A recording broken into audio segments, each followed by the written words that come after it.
Why hackers use Linux? Linux first is an open source. So unlike Windows, Linux is an open source, meaning that the source code of the operating system is available to you. As such, you can change and manipulate it as you please. So if you are trying to make a system operate in a ways it wasn't intended to, being able to manipulate the source code is essential.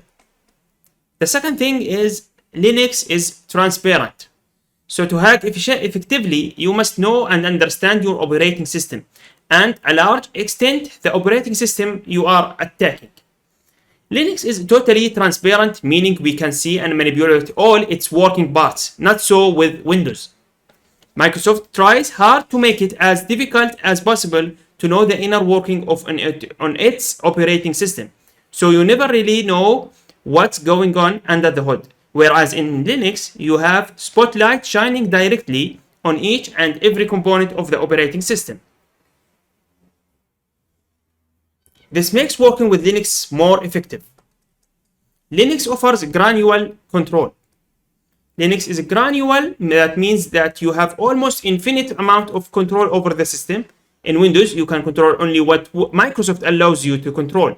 In Linux, everything can be controlled by the terminal at the most minuscule level or the most macro level. In addition, Linux makes scripting in any of the scripting languages simple and effective. Most hacking tools are written for Linux. So well over 90% of all hacking tools are written for Linux. There are exceptions, of course, such as Kane, Able, and Wikto, but those exceptions prove the rule.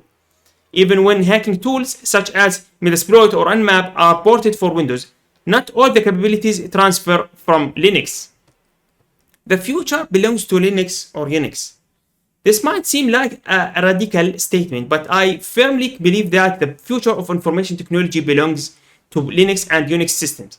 Microsoft had its day in the 1980s and 1990s, but its growth is slowing and stagnating. Since the internet began, Linux Unix has been the operating system of choice for web servers due to its stability, reliability, and robustness.